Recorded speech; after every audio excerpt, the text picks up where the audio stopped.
Thanks for downloading this podcast. It's for personal use only and must not be rebroadcast, reproduced, or used in any form without permission. Tell your friends they can get their own copy by searching iTunes for Radio Le Mans or visiting RadioLeMans.com. The world's longest running motorsport magazine show, Midweek Motorsport. News, features, special guests, and analysis from the experts. Formula One, sports car and endurance racing, rallying, touring cars and bikes. If it has wheels and an engine, and they keep score, it's on Midweek Motorsport.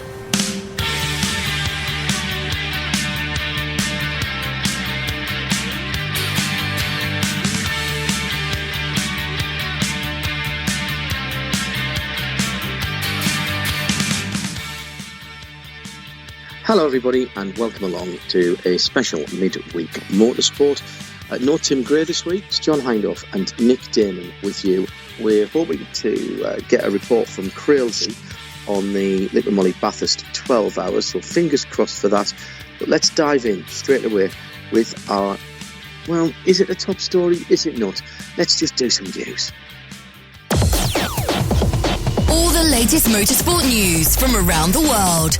Midweek Motorsport. So kicking things off, Nick, as we have so much sports car news on tonight, I'm not going to ask you to do a hooray because I can't fade you up and down this week. Is the not unsurprising news that we are not getting the Chinese Grand Prix, the China Grand Prix. But we talked about this last week when we were both in Dubai, about China opening up and potentially that coming back on the calendar. We now know that isn't going to happen. No, they've now got a gap between, it was supposed to be on the 16th of April, so in between Australia and Azerbaijan. Australia's not starting this year. Australia is round 3, so we've already had Bahrain and Saudi Arabia before we get to Australia.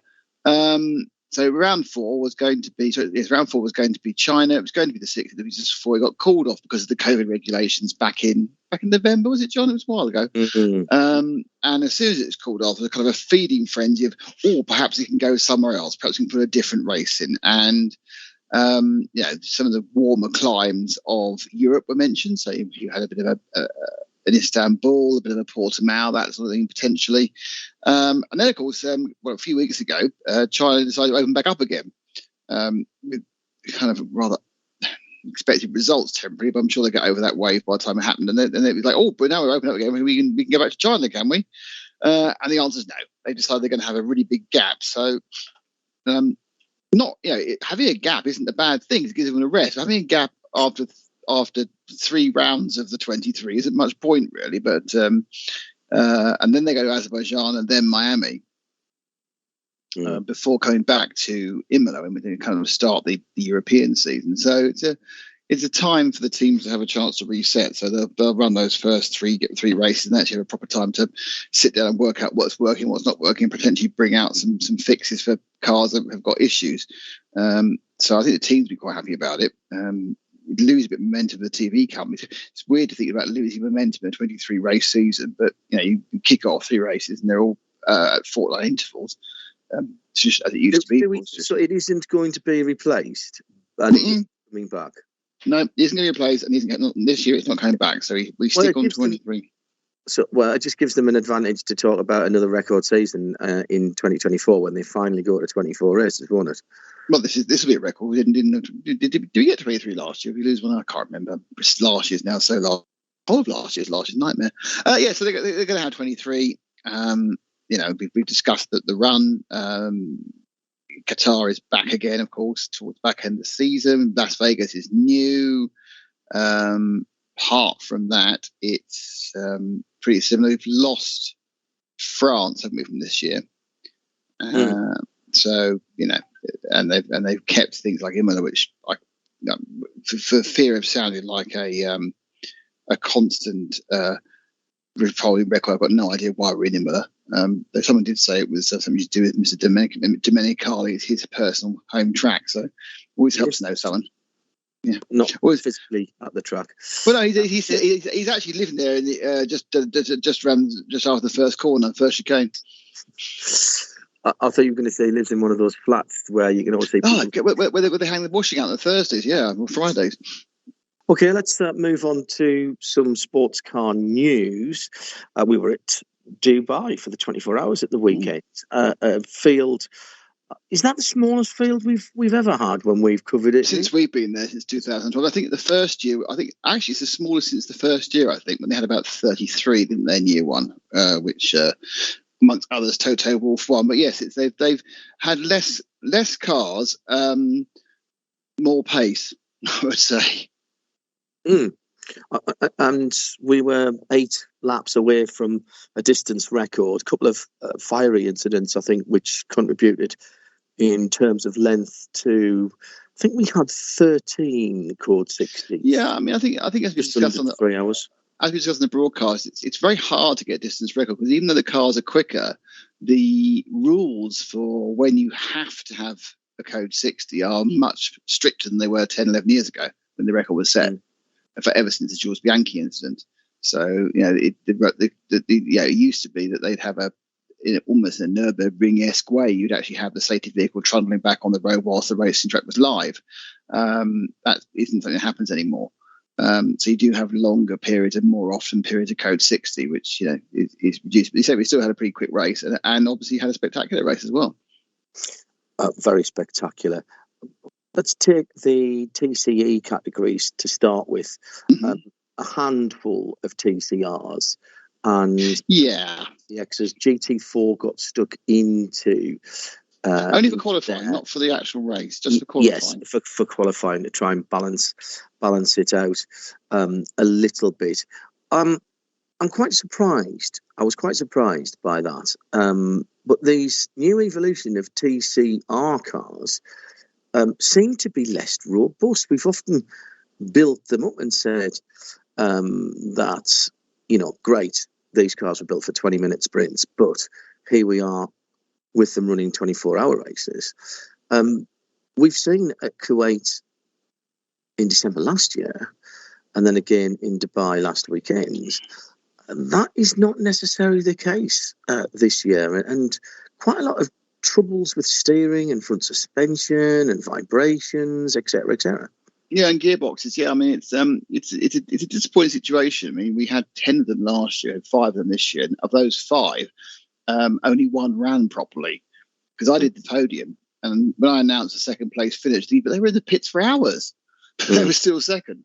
The 188 AC Motorsport with Stefan Perrin, they actually ran completely flawlessly. So it can be done, but the average point of reliability seems to have gone down. And the other thing about the TCR situation is that, as has been, we have kind of insight into, one of the teams, and a team which used to run TCR now runs 992, and there's no real, which is surprising if it's a Porsche, there's no difference in cost really. It's surprising. The 992s are a very, very cheap, is not the right word, cost-effective car to run, hence the reason there are so many of them. If you look at the field, there was probably a similar number of GT3s as last year. There were less everything else, less GT4s, there were less TCRs, there were less TCs, generally quite a lot less TCs, but there was a massive increase in specifically 992. So I think we had 3 9 Carrera 911 base classes last year. We had the start of the 992s, and we had the 99 previous generation, and also kind of a catch-all for even older ones like 997 versions. So that's been condensed into just a Pro and Am of the 992s, but both those classes have more than 10 cars. So that's and it's going to continue as the cars are quick. They don't get so bothered by the cars overtaking them. It's easier for the drivers to drive them, and of course there are every year more and more of these cars available. Because Porsche make more, and of course because the series that are using them are getting the latest version, so there's more knocking about. We'll come to those cars in a moment because they were not without reliability issues either. Congratulations to KTM, who won KTX against a couple of Vortices. it was all going so very well for Vortex until I went off to take my break. We've been technical problems on one of the cars. Basically, so long as I was behind the desk or in the pit lane, they were all running. They were torquing up the rear wheel nuts halfway through a fuel stick, which was a bit of a worry. But then one spontaneously combusted and burned itself to the ground, and then the other one started to have problems, although typical with Vortex, they ruled it out to take the checkered flag, even though they didn't need to. 992, the classes in 992, both the Pro and the Am, were beset with driveline issues, and that's highly unusual for that Porsche. Yeah, there also appeared to be, initially, there were a lot of them, and you might understand it more than me about this, a lot of them had differential problems, and they were trying to get, and because they need the differentials to work to get the car to rotate properly, there were people who were swapping gearboxes in and out, not because the gearboxes failed, but they couldn't get a differential to work. Now, we did have a lot of gearbox issues, but I think you're more accurate, John, driveline issues. I mean, some people said it was gearbox. Peter Cox's team actually had a gearbox 2 to go. We know we saw a change of a gearbox within the Willie Sport EV Motors car, and a number of others had issues. Obviously, Red Camels blew their engine to smithereens. Actually, didn't blow; just ran out of oil pressure, and that was it. The engine was goosed, wasn't it? After that, he didn't. Evo was in the back of the car, got in the car down the back straight, got a warning, pulled the car over straight away. But when they examined it, the engine, which was relatively new, I believe it was new for that event, the gearbox stroke driveline issues was very interesting. We've had drive shaft problems with Porsches before, GT3Rs mainly. I think that was a dodgy batch back in the day.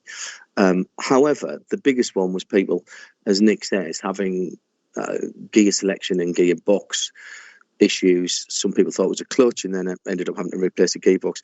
Now, I had a chat with a couple of people far more technical than me, and a couple of drivers who understand the technicalities of this car. All the pro drivers, by the way, who I spoke to, who haven't driven this car before, tell me they love driving it. And as an endurance car, it's great fun to drive. The problems apparently are coming from the fact that the cars were never designed to run ABS. Now, why would that? Yeah, I can hear everybody's mind ticking over saying, why would that affect the gearboxes? Well, what happens is twofold. Number one, it's a Porsche, therefore it's got the fuel tank in the front. Number two, it's a sprint car. So, you run 35, 40 minutes. So you're never really pushing the car that hard for a very long period of time.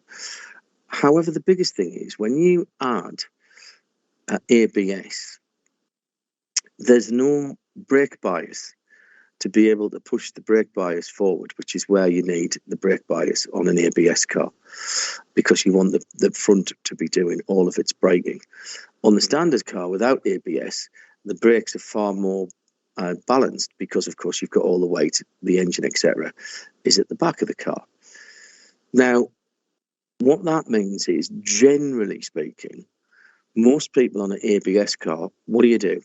You hammer the brakes and you start changing down immediately because they all rev match and pop themselves down through the gearbox.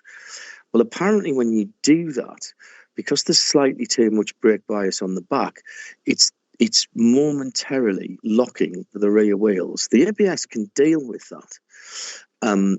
But what happens when that occurs is if you're changing down at the time, you get a dog cog on dog cog action. I had to be very careful how I said that. Yes.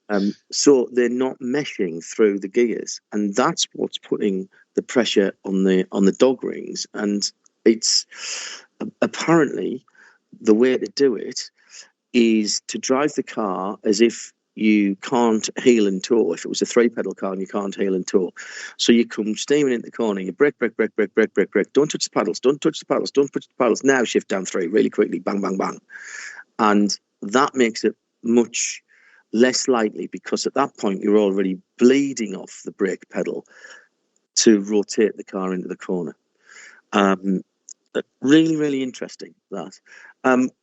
it was a good race, and the pro class was a battle between Farco Auto Tech and the Mutrans, actually, which they weren't allowed to be arms. I think they were sort of half a driver too many in terms of their driver standings. Who won the arms? You did the podium. Who were the 992 arms? Don't know. Brain's gone, mate. Sorry. 2 days ago. Yeah. I do remember the arms were very chuffed. It was 925. It was 925. Stadler. Oh yes, yeah, absolutely. That Huber Motorsport, wasn't it? Huber, yeah. I think it's very interesting, the growth in that category. I really do, that you mentioned and why and how. Into the GT3s,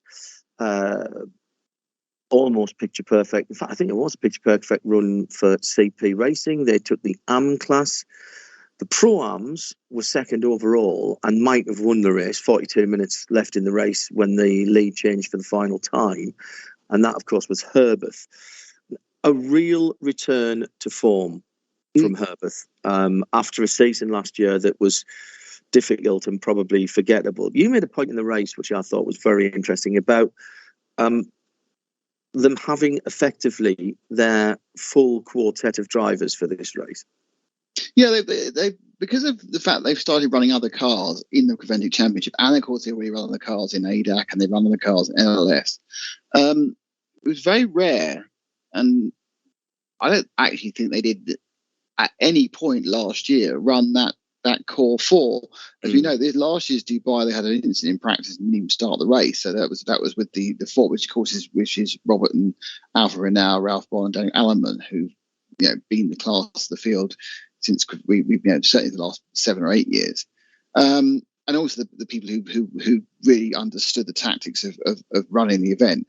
And it was kind of, they kind of came back to it because they obviously had a much less fancy driver lineup, but they were able to get within effectively a penalty and an underfill of fuel of winning the whole event. I think that was actually tactical. I think they're underfueled to get the track position, thinking there might be another code 60 before the end. Penalties didn't help them, in point of fact. But even with that at the end, although the winners were slowing down, the overall winners were slowing down, it was still only 30 seconds at the end. A couple of points I want to make before we talk about WRT, the winners, about that. Huge presence by Audi there. Now, you interviewed Chris Reinke on the grid, who's head of Audi Sport Customer Racing. Audi Sport Customer Racing, I think you asked the question, what is he doing now? What are you doing? Time. And he made the point to you that they're waiting for new cars that come from the road car side of things to decide what they're going to do going forward. In the meantime, there's Evos of the 2 cars that they've got. They've suffered, I think, from, and this might sound odd, but I think they've suffered from bailing out of their prototype program. They've lost WRT, who won the race with an Audi last year. Yes, they've still got some customer teams, but with no disrespect to Attempto, they're not WRT. They were quick. They led the race earlier on, but the car was out. They had the Phoenix, of course, who were unlucky with and would have been a lot higher, but unlucky with them coming together around the time the oil went down. And then they also had that the new Belgian team, not Belgian, they're actually Antigua and Barbuda, but they run with a Haas RT. Well, so they had some decent teams, but none of those teams are WRT. Let's be honest about that. The Haas team, the Haas team, Fred Verveege made up 30 positions in 30 minutes. They led the race, and they look a really good prospect. However, losing WRT has certainly hurt Audi going forward. And I think I interviewed Valentin Voss in the middle of the night, and he was keen to say that Dubai wasn't their first official outing as a BMW factory team. That is Liquid Moly Bathurst in a couple of weekends' time. Yeah, well, yes, I understand that. But you wouldn't have known it from the way they went about it. It's not like they've got any more people. It's not like they look any flashier in any of their gear or anything like that. They just do the job very well. And those two BMWs ran faultlessly. Well, yeah, the thing is that we also do Audi not only lost WRT, in PR terms they lost Valentino Rossi, and in pure talent terms they lost Dries Van Toor.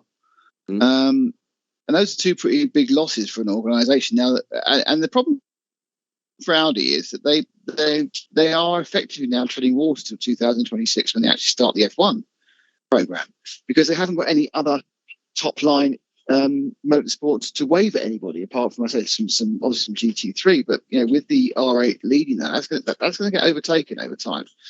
The car isn't. They aren't getting anything new as far as the road cars. They're going to need the Evo, the same thing. And we see when completely new chassis are brought out, there's another little incremental step in GT3. Obviously they're not allowed to go any faster on the lap. They just make them easier on the tyres, wider window, better for the gentleman driver. That's what they always do, isn't it?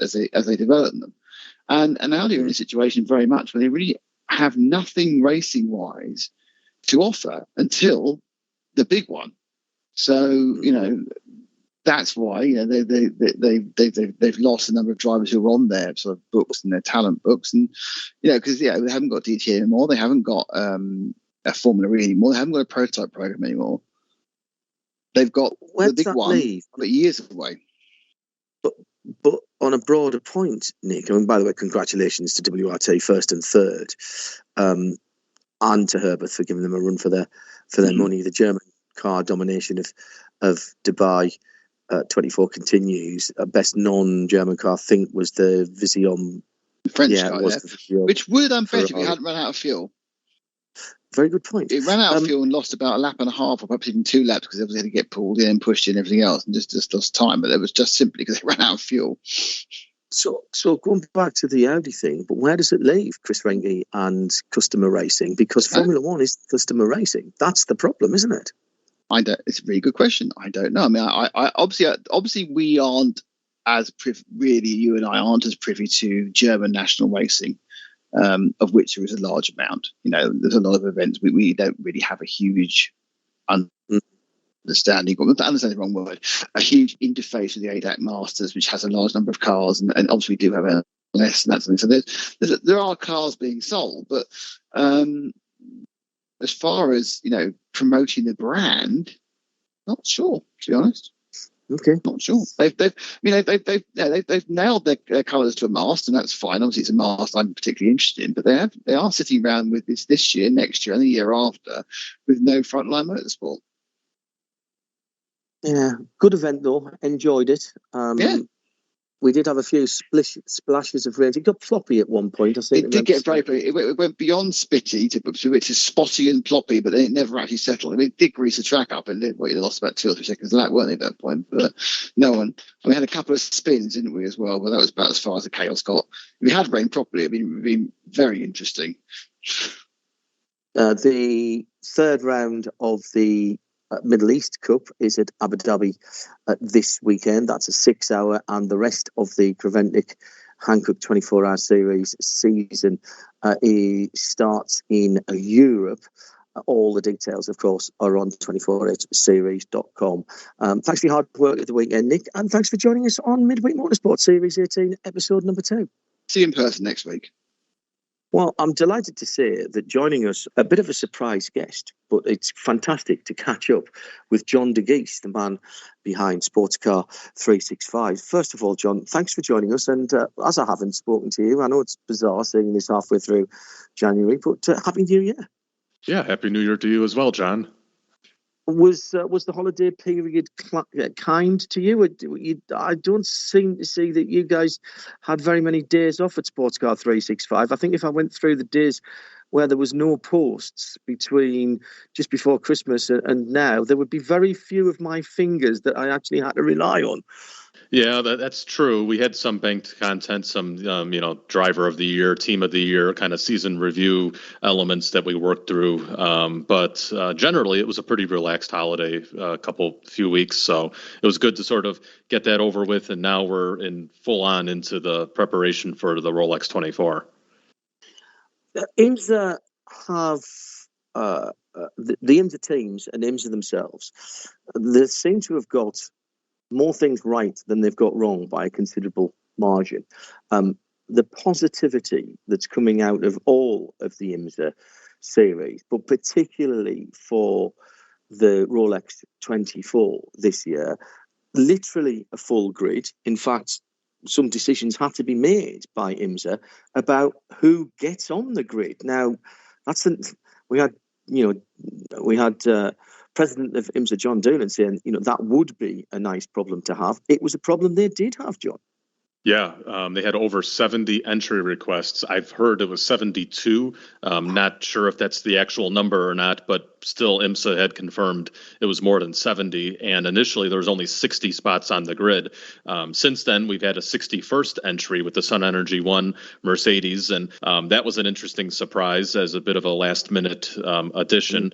But back at the December IMSA sanction test at Daytona that I was at, it was pretty evident talking to people in the paddock that there was a possibility for a 61st entry. It was more of a case of if IMSA had enough room on pit lane, they're measuring the pit boxes, making double measurements and making sure everything could be a possibility. So when that 61st entry was announced, I wasn't totally surprised, but at the same time, it was great to see ultimately what materialized with that entry.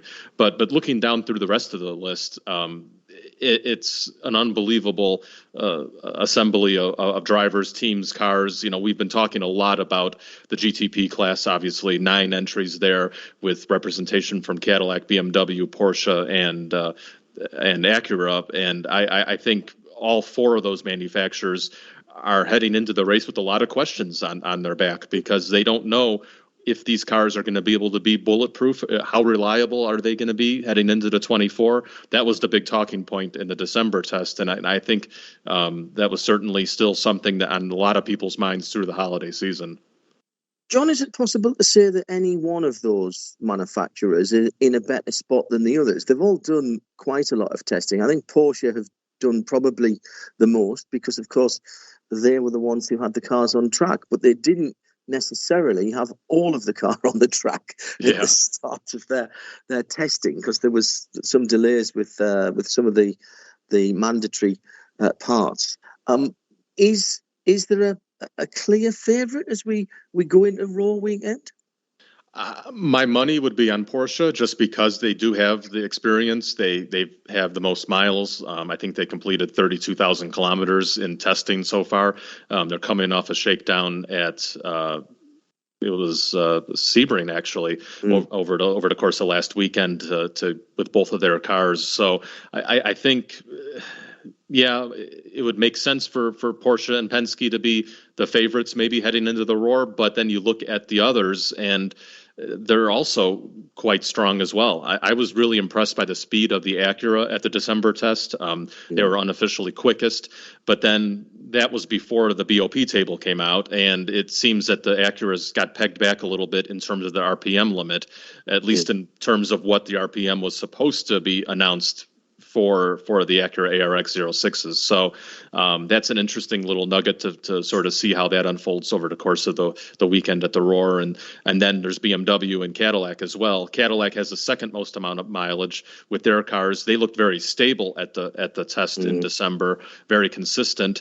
BMW, maybe not as much. They were still building a car in the paddock. Cadillac was as well, the second Chip Ganassi car. But if you had to ask me right now, I would probably take the easy route and say Porsche might be the early favorite at least. You mentioned the dreaded BOP. It's actually not too complicated here for bears of small brains like me to understand, because for most of the areas where BOP could be applied for the moment, at least. And IMSA will tell you that they've reserved the right to make changes again before the race. It's mainly rev limits we're talking about here, John. And you mentioned that Acura have got the smallest cubic capacity engine. Their engine is a higher revving engine and produces its power at higher revs. And they've got it's something bizarre, 9215 or something, is it? It's 9512, close right. enough, but yeah. I had all the numbers, but not in the right order. Yeah. How's that going to affect them? What were they expecting to have? I think they were expecting to have somewhere in the range of 10,000. So it's about a 500 rev decrease off of what their initial idea was when the car was announced. It was stated in some press documents that they were planning to have the car revving around 10,000 RPM. So maybe not a big difference, but still, we're sort of picking straws right now because I don't know where all the cars were at the December test, but so you can't really compare of what's changed since then. But if I had to guess, I would think that the Acuras might have been pegged back a little bit and at the rev limit. That's not to say others haven't been either, but we don't have the full picture on where the cars were in their full configuration at that test. I don't know if you've been able to speak to any of the drivers and what they've been telling you. One of the things that comes out to me quite clearly from speaking to one or two of the drivers, and obviously no name, no pack drill here, but that these cars, the philosophy of these cars was to keep them relatively sensibly priced in overall motorsport terms, not to allow runaway development costs, and to, where possible, use existing components and marry them together. Now, that has worked in terms of the financial type of thing, but that does mean that, for example, if you want to make a change to how your hybrid is working, either harvesting or delivering power, a bit like flying a helicopter, you make one input change, you've got to balance it off with something else. So then you've got to make a change to the ECU, possibly to the traction control, etc. And those are done individually. And drivers are telling me that this is quite complicated and several steps. However, the drivers, and you'll be able to guess who these are, who have been involved in Formula E, seem to be having no issues with it. Have you heard anything more about that? Yeah, similar line to what you've heard. I think it is new technology for everybody in terms of how it's being deployed in the LMDH platform and the different strategies that can be done with hybrid deployment and the different systems and everything. And it is similar to what any other series that runs a hybrid or a full EV series, as in Formula E. But as far as I know, there's no adjustments on the fly, on the go, in the cockpit. It's all predetermined before the car hits the track. So what happens is that the engineers work on a setup with the different deployment methods, and that ultimately is what we see on the track. And there's different variations that could be done to save energy. The big key point heading into this year is that IMSA is not measuring fuel capacity as in fuel capacity. They're measuring it as in energy stint length. So similar to what the EOT was in the LMP1 class during the hybrid era in the WEC. So it's taking a combination of the hybrid power and the fuel and the energy used and basically combining it all together. So that's going to be a real key point on how each team individually deploys their hybrid power. Do they use it in a more conservative approach? Do they use it out of a certain corner? Do they do it in a different way than the other competitor? And I think that could probably play a factor, maybe not for the Rolex 24, because I think we're still talking a lot about reliability and making sure these cars last 24 hours. But as the season goes on, I think it's definitely going to be one of the key factors. And LMP2s have been slowed down a little bit. I think not quite as much as they have been in previous seasons in the WEC, but the comparative testing that IMSA was doing whilst the new GTPs were out on test has clearly yielded some data and some results that they've been able to act on. Yeah, absolutely. The LMP2s have gotten a power reduction. Let me just look right here really quickly. It's the announcement came out just prior to Christmas. It was a reduction in power. Also, the rev limiter has been reduced from 8,500 to 8,000, so that's pretty significant. An air restrictor has been installed on the engine, and there's also some other changes like a weight increase as well. So. These measures were all tested during the December test. IMSA invited three LMP2 teams to the test, and they were evaluating various different packages that IMSA sort of prescribed to them. And ultimately, they decided to come to this conclusion. Lap times at the December test weren't that much slower than where they were in previous years. I think they were a couple seconds off unofficially, but again, we don't know the exact configuration they were in there compared to what's been announced for the Roar. And obviously, we've got new Michelin tyre compounds to play with as well, or a new Michelin tyre compound. Sorry, I should say it is only one, but that very much leaning towards sustainability with more sustainable components within the tyre, and also the idea is to make it worth the while for GTP teams to at least double stint these tyres, and that's been reflected in the tyre regulations for the race. Yeah, absolutely. An interesting note is that Daytona, there's actually going to be two options for tires for the GTP class. There's going to be a high temperature soft and then a low temperature soft compound, and this is to accommodate the usually typically pretty cold weather we get in the evenings and into the night at the Rolex 24.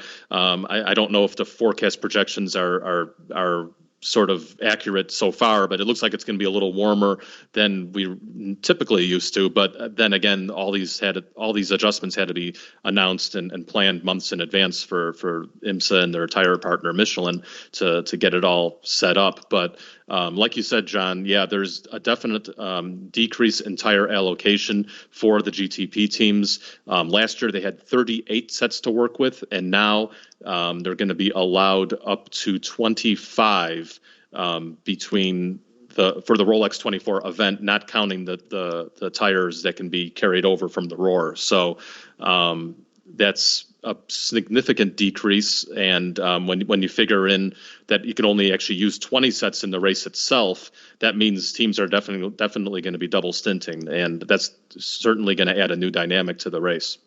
Yeah, absolutely. There's no time saving for that because IMSA still allow fueling and changing tyres at the same time. For those of you who follow WEC, they've gone back to you can only do one or the other. So you do get a time premium if you don't change tyres in WEC and Le Mans racing, but IMSA still allow the car to be put up on its jacks whilst it's being fueled and then tyres changing. But as John said, there will be a move to double stint the tyres in the cold of the night. That's going to make things interesting. But that additional cooler slick compound brought into to help that. Just a couple of other things, John, and actually I'm going to throw you a wee bit of a curveball as well, because I do want to have your thoughts about WEC, which we talked about last week on this show. We've had a week to digest that, but I'll come to that in a moment or two. Steve Ericsson going to Team RLL. Steve, absolutely inextricably linked in his recent past with HPD, Honda Performance Development.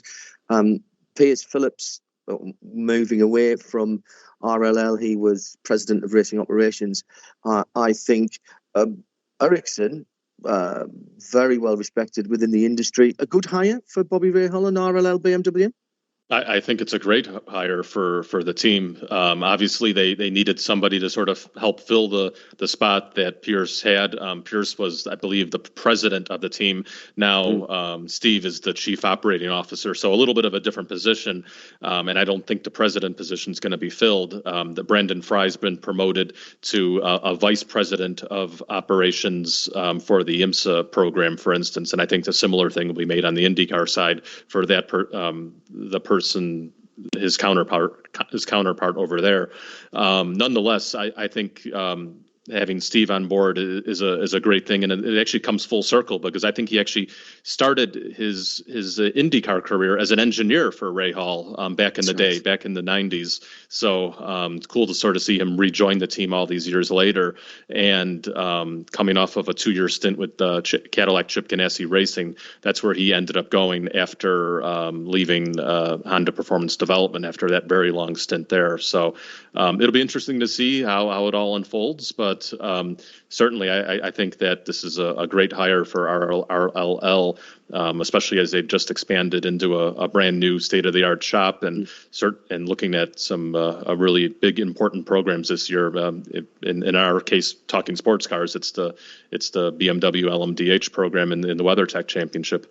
And they are really blazing a trail, of course, because I was talking to Vonton Voss at the weekend, obviously at WRT at Dubai. He said Daytona there, and he was saying they are going to have some of their team members embedded with RLL over the course of this season as they're preparing to take on those cars for next year. I mean, we're in January talking about 2024 already. But RLL effectively are blazing that trail and getting the car ready. The European testing will start later in this year, from what I'm led to believe. So this is a hugely important year for RLL, isn't it? Yeah, absolutely, because they're spearheading this development of this car that'll be used in the World Championship next year with WRT. And we've seen a lot of testing done in the U.S. in recent months. The car originally did some testing in Europe, didn't really go exactly to plan, but they've gotten over some of the hurdles. Unfortunately, they had to abort a planned 24-hour test at Sebring, the same test weekend that Cadillac did a 24-hour test there. But looking at the long-term future of the BMW M V8 hybrid V8. I have to get used to all these new names and nomenclatures. I'm sure that the car is going to be not only fast but hopefully reliable as the year goes on. Before we've got to share in the second half of the show, as I mentioned. So before we move away from him, what is there something that's caught your eye since? I mean, as I say, I don't think we've had a program since the week before Christmas, so there's a huge amount of individual stories for which I will just pull up Sportscar 365 and roll through them in chronological order with Shane later on. What's caught your eye in particular that's either excited you, surprised you, or in some way piqued your interest? I think we're sort of looking back at the GTD Pro class for the race. We've had a couple additions to the field compared to what was initially planned or announced. When the entry list came out in mid-December, we had the TGM Aston Martin added, and a lot of people were wondering, well, this is a completely bronze and silver driver lineup.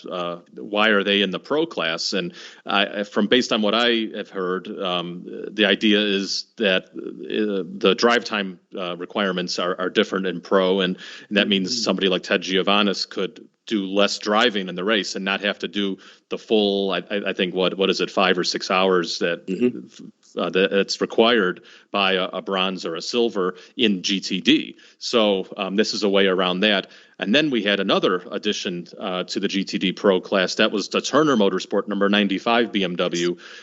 That was initially listed as a GTD entry, and they were actually seeking a third driver for the Endurance Cup races who was basically funded.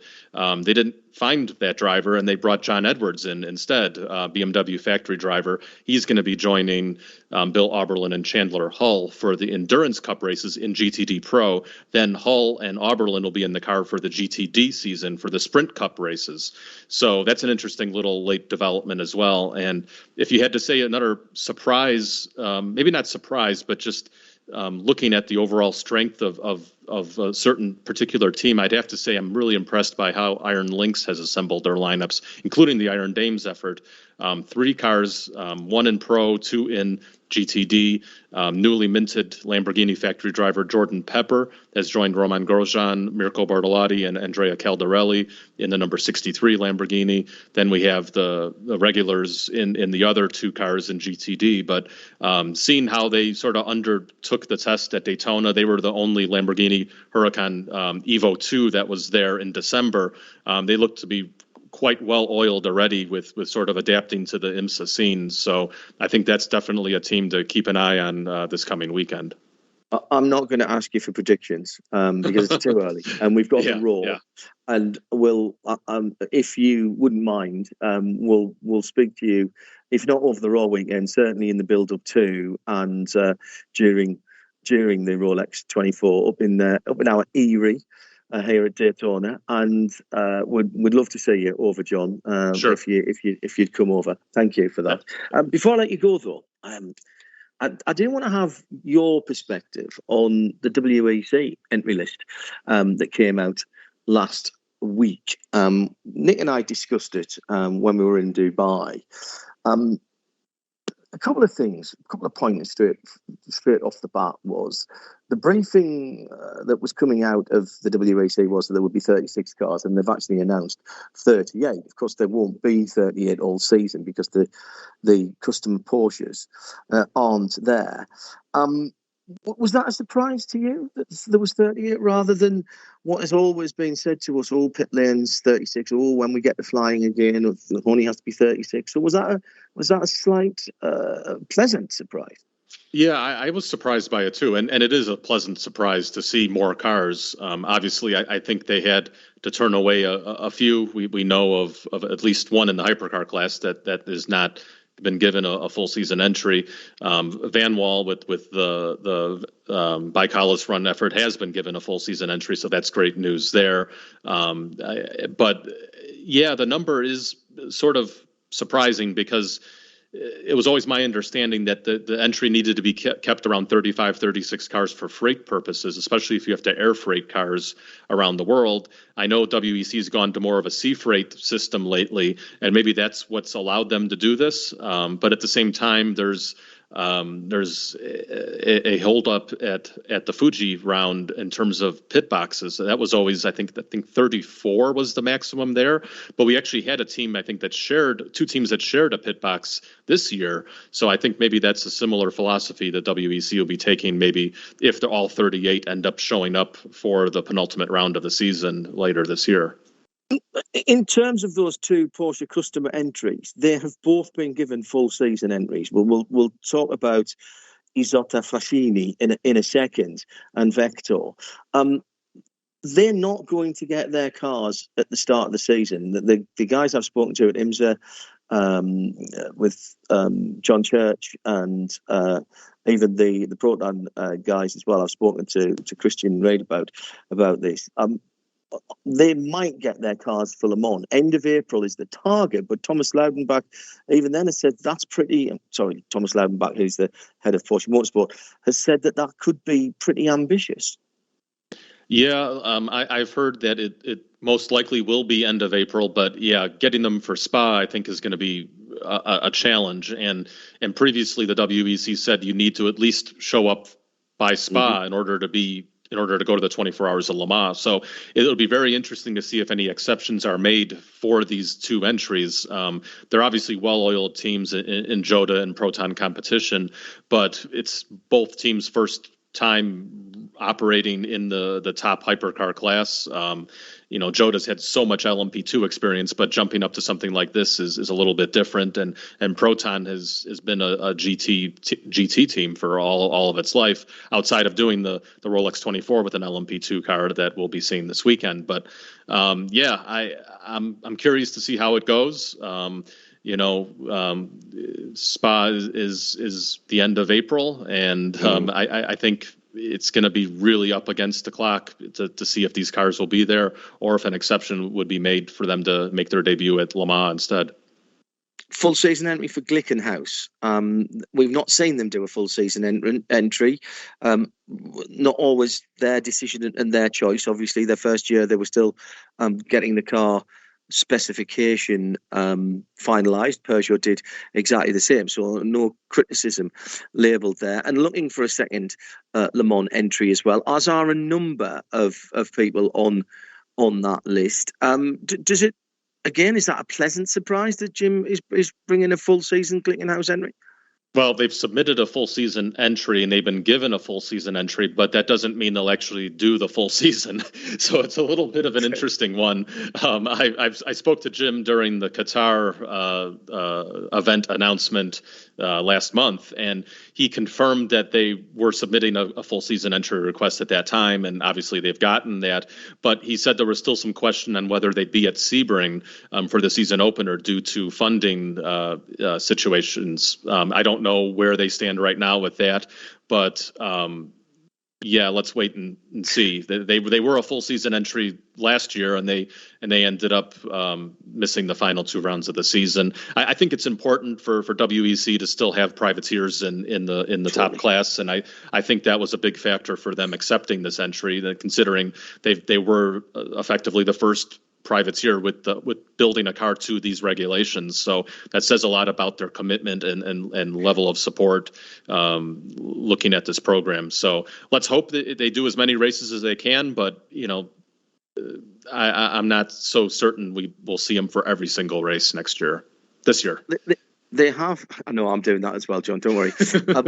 They've indicated that they want a second entry for Le Mans for a customer entry, which would be a first for them, and more power to their elbow for that, John.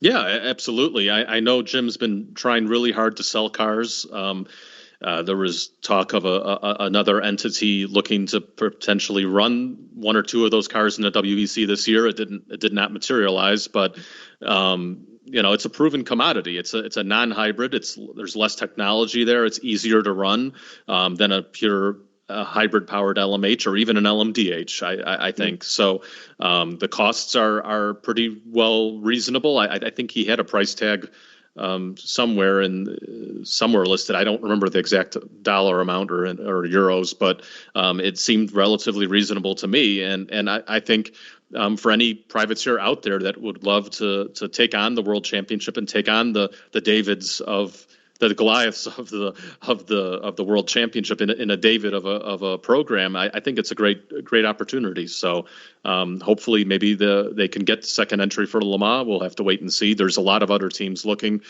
Cadillac has submitted a total of 3 entry requests for Le Mans.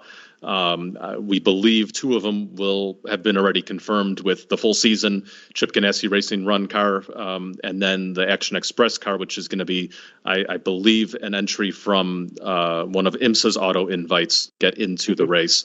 And we're still waiting on the third one, which would be the IMSA full season Cadillac Chip Ganassi Racing effort, which is made as a regular request there. And then there's been also talk of maybe a potential second Baikalis entry as well, but we'll have to wait and see. And those come out in early February, normally when we're at Bathurst. So we'll be up in the middle of the night to find out what exactly happens with this. I said I wanted to have a quick word about Isotta Fraschini, excuse me. I'm glad you pronounced that. I'm still struggling with it. I almost feel like I have to look it up every time I do it. But there are some parallels with Glickenhaus and with IF. We're just going to call it IF, John. There we go. With IF and indeed with Baikalis, and and their manufacturer involvement, because obviously Glickenhaus had to go through the rigmarole of making sure they had street cars, and they have. And as yet, we've never seen a Van Wall street car, even when they were manufacturing race cars. Isotta Fraschini has not produced a series production car since the 1930s. They have plans to do so. Now, as far as I'm aware, John, that wasn't part of the decision-making process for the Vector IF entry. It was mainly because the ACO didn't feel the car was far enough along in its development. There's a tub. I've seen pictures of a tub that's been out on socials, but they're a ways away and probably weren't going to have the car anywhere near ready for Sebring, is what I heard. Yeah, they were targeting to debut the car at Spa, and again, that's the drop-dead deadline to have an entry for Le Mans. But any little delay could have forced that to make it Monza, and I think the team is still hopeful to show it on the grid later this year if they're able to get a race-by-race entry. Typically, the hypercar class does not allow for race-by-race entries, but maybe there could be an opportunity if the ACO and FIA decide that this program is ready to go. Pierre Fillon was quoted to Endurance Info, the French publication, that he sort of saw some similarities in this and the Van Wall program in terms of when Van Wall applied for their application last year. We know there was more to that story in terms of the IP rights to the name and everything. Actually, it's being entered under Floyd Van Wall Racing in the WEC. So that Floyd being sorry, John, a bit of delay on the line. Floyd being a sponsor. I can't seem to remember what type of sponsor, but it's nothing to do with Van Wall. But nonetheless, Pierre Fillon sort of indicated that they were sort of at a similar phase in the development at when the entry requests had to be submitted. So it seemed that there's some optimism that the IF organization will get a full season entry next year as long as they prove that the car is ready and ready to go. And I think the point that needs making is there will be people saying, well, hang on, they've given some of the Porsche privateers entries that possibly could see them be at Le Mans, having not raced at all before then, if they get a waiver. It's a little bit different for IF because that is a brand new car that the ACO won't have any data on, John, whereas, there are other Porsches racing right through the WEC season. Exactly, and you have all the data in IMSA to lean on too if you need to. So there's a lot to pour through for that, and that's kind of the SPA requirement in order to have BOP data to figure out how to shape the car and not have it turn into a huge advantage if the car is if they end up with not getting the BOP straightened out. John, thank you very much for joining us at very short notice. Can't wait to see you in person later on this week. I think we agree on rather a lot at the moment, not least the fact that we've got a very exciting few weeks to come and a potentially phenomenal, very interesting and entertaining Raw weekend and Rolex 24. Yeah, thanks for having me on, and I'm certainly looking forward to the next few weeks. John de Geese, the founder and managing editor of Sportscar 365, joining us on Series 18, episode number 2 of Midweek Motorsport. This is RS1, part of the Radio Show Limited network. Well, for the last couple of weeks, I have been promising a major catch-up of IMSA-related stories here on Midweek Motorsport, and delighted to say that joining me now is Shea Adams. She'll be part of our IMSA radio team once again for 2023, and we'll be talking extensively over this weekend about drivers, about teams, about cars, etc., because we have some live coverage from the Raw. Check imsaradio.com. Scroll at the bottom of the page for that schedule. I'm going to ask you, Shea, first of all, Happy New Year, first of all, by the way. Happy New Year to you. cast your mind back into December, because we haven't done since we had our break on Midweek Motorsport. We, thinking that after our show of the year, there'd be very little news before we got back after Dubai. Oh, how wrong! Oh, how wrong we were. So I've got Sportscar 365 up. Having just spoken to John DeGeese, who joined us on the show in the first hour, I'm going to rattle through some stories, just throw some headlines at you. Number 16, Wright Porsche, returning to defend their GTD victory. Yeah, and interesting. They've had one driver change, notably. No Richie Leitz in the car. He's stepped away from driving duties, I believe. We haven't had it official yet, but he's not back with the winning crew as he was last year, winning every 24-hour race he participated in, seemingly, including Le Mans. It's Zach Robichon, Jan Halen, who I think it's safe to say has a pretty big year coming up. And of course, Ryan Hardwick from last year, but they're joined by Dennis Olsen, a factory driver from Porsche. So they've been given another one, but they did not confirm running a full season. So that is interesting. Staying with Porsche, Victoria Thomas gave us the exclusive on this that sometime last year, and I can't even remember when now, but now we know that their Porsche GTD campaign, they'll be joining with Riley to run the new Porsche GT3R. Now, how about that for an association and a partnership of giants? Yeah, and when you find out the drivers involved in each of the cars, it makes even more sense. Kai Van Berlo and Alan Metney are going to be driving in one of the entries, that one being the 91. They've got Jackson Evans and Julian Anlauer with them in the car for Daytona. Don't know which of those two gold-rated drivers will be with them for the rest of the Michelin Endurance Cup. The second car from Kelly Moss with Riley was supposed to just be for endurance races. That's David Brule, Alec Udell, Jerome Bleekmolen, and Andrew Davis for the Rolex. Again, we do not know which of those two has been chosen to continue on for the Michelin Endurance Cup. But that car, given the boost up to a full season entry, I was talking to Alec Udell just a couple of hours after the announcement was out, and he said that David just kind of got lured into it. And why wouldn't you? And why wouldn't you? Let's be honest, with the teams of that magnitude. AMG GT3 driver Raffaele Marciello coming to Daytona, but not in GT3. I think this is his LMP2 debut. High class racing has snagged this young man. Yes, and this is interesting, John, because Marciello has a lot of open wheel background. So downforce cars is something that he blends very well with. He's become a bit of a GT expert, having a lot of success, particularly in 2022. But now he's going to find himself back behind the wheel.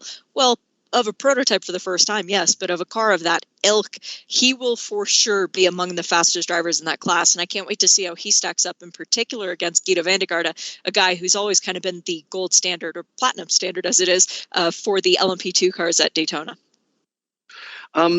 Magnus, back for Endurance Cup, made a big fuss about making no fuss. Unchanged lineup, really good. This is still before the turn of the year, but really funny press release, as is their wont. Absolutely no changes. I have to give them credit, John. The only thing is the addition of Nicky Thiem for the 24 Hours of Daytona. He's never run with them before, but Nicky's always a superstar, and he'll blend perfectly well with their manner of doing things, I think it's fair to say. But Magnus actually telling me quite a while ago, the only reason they do a press release is to let John Potter's mom know when and where to watch the sessions. I like that. We know about the trials and tribulations that the Jumbo concern have had in the last few months. It looks like their association with motorsport, other than with motorcycle racing, actually is on cycle racing rather, is coming to an end. But that doesn't mean that there's not plenty of Dutch news out there. And Job van Uitert has been involved with those guys in the past, has a new place to go and drive in terms of LMP2.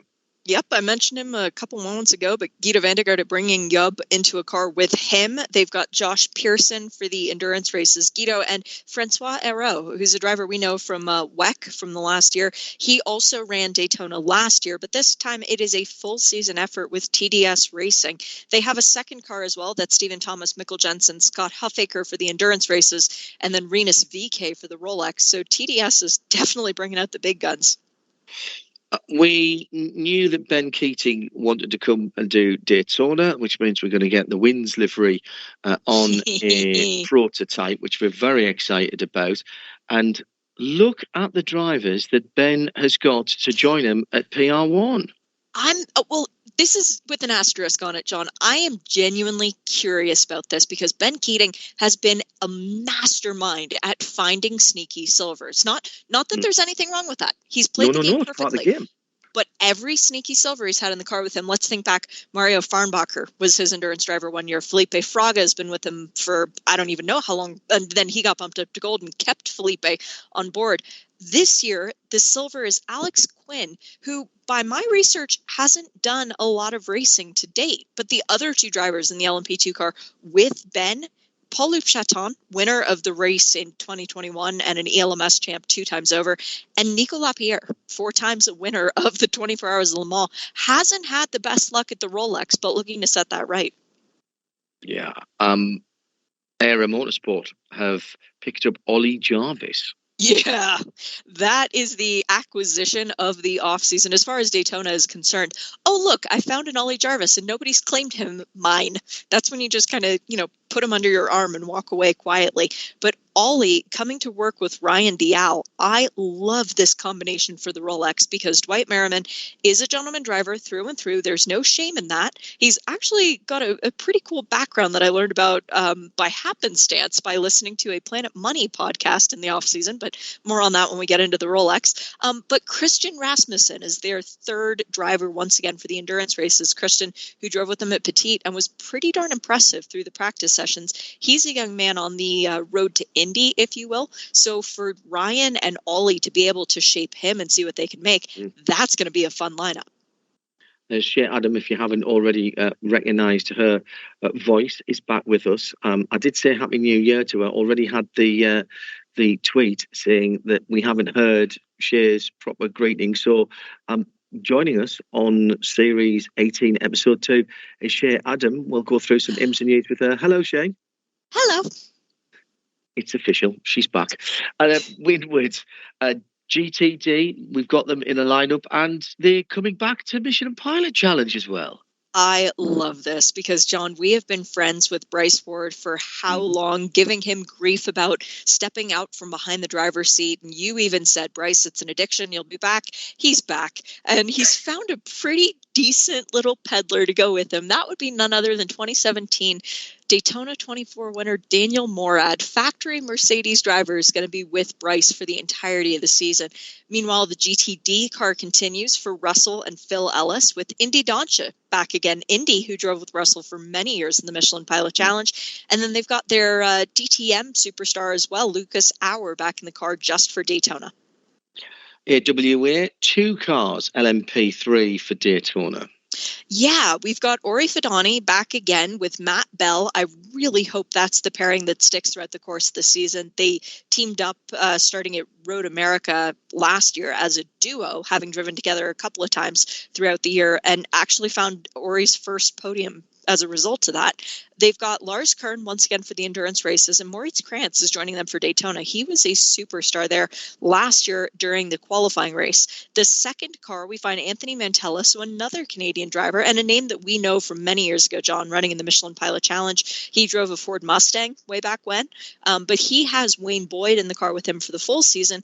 Nico Verone, a driver who just had some pretty big news coming out earlier this week as to do with Corvette racing, and Thomas Merrill, the TA2 champion from Trans Am in 2022 and runner-up on debut at Le Mans this year. Another sneaky silver he was there for that, wasn't he? That he was a sneaky bronze. He was sneaky. He's been bronze, upgraded. right. Yep. We're going through some IMSA news here on Midweek Motorsport. It's all jumbled up because I'm literally doing it as it came in around and between just before and just after Christmas and between then and now. So I apologise for jumping from series to series. GS has a new team, a team who did rather well in Pilot Challenge TCR running Hyundais. Van der Steur Racing moving into GT4s in the GS class, and not with Hyundai, obviously, because they don't have a car. That would be quite a challenge. I think they might do well at Lime Rock, John, going up against the other GS cars if they were still in the Hyundai, but the rest of the races might be challenging. No, they are Aston Martin, correct? Doing it off the top of my head? Correct. Well done. Yeah, and they've got another one of those people that we haven't heard from in a little while, but he was a prototype challenge contender every year and then actually ran in Super Trofeo. That would be Mr. Versteeg, is it not? I think you're right. Or McCusker. Yeah. Let me just check, because I've got in my notes here as I went through. I wrote down headlines, but I can easily get the back to it. Austin McCusker, and Rory van der Steur teaming up for the full season. An Indy Pro 2000 championship driver, Wyatt Brikashek, will join them for the BMW M Endurance Challenge at Daytona. That's the 2-hour race on Friday afternoon. We've got that live for you in sound and vision, of course, whether you're in the States or further afield. Believe it or not, Austin McCusker has not raced in the Pilot Challenge before. Yeah, no, he was Prototype Challenge is where we've known him for. And he was very, very good there. And then he actually did a couple WeatherTech races and did really well there as well. That's going to be interesting. It's a very pretty blue colour as well, that car. If the graphic that they released with the press release is anything to go by. Let's stay in the Michelin Pilot Challenge with an expansion, or at least, a 2-car effort in TCR for Rockwell Autosport. They're out in New Jersey, I believe. Yeah, they're our favorite dentists as far as racing are concerned, with Alex the father and Eric the son. We know that both of them will be driving in various cars, as well as Nick Lugemans, who had last year, the Belgian driver, but it will be Denny Dupont, who drives the number 15, and Preston Brown, who drives the 10, and then the other 3 set to be co-drivers, but we don't know who's in which car yet. And this is what used to be Bellegarde Technical, is it not? Yes. Right. Yep, but Rockwell Auto Development is kind of what the name was when they first started. It's very close to what the name was, and then they changed it due to sponsorship. Yeah. Okay. That sort of confused me. I could completely understand why. in point of fact, I'll do one of the big stories from WeatherTech, actually, with you now. I meant to mention it to John and I forgot completely. It has been a funny few days, in fairness. And that is Wayne Taylor Racing and Andretti Autosport with a long-term partnership. This is interesting on a number of different levels. Not least for the fact that Andretti are expanding everywhere at the moment. We talked last week about the GM Formula One and how surely they've now, every time they're asked to do, there's a goal set to them, they manage to kick the ball through the back of the net with it. Also, this partnership into sports cars with Wayne Taylor. Now, many people might think, why would Wayne do that? But he's securing the future, it would seem to me. Yeah, he is. And for Wayne, it's a win-win because he's wanted to run 2 cars for quite some time. And he was completely open and honest with us about it at Mid-Ohio, John. He wants to go to Le Mans. He is looking at Le Mans. And he even told us that before they'd switched to Acura when they were still running Cadillac. So his goal of going back to Le Mans is now bolstered by having a massive team and, let's face it, name behind him as far as entries go. Because just because you have the car doesn't mean you're going to be allowed to go run there. We've got a completely subscribed grid as far as the WEC is concerned. So how can we as IMSA expect to just automatically be allowed to bring, 20 cars across the pond? It would be absurd to think that we would just be given that purely off of happenstance. The good news about this partnership is that for everyone, it's beneficial.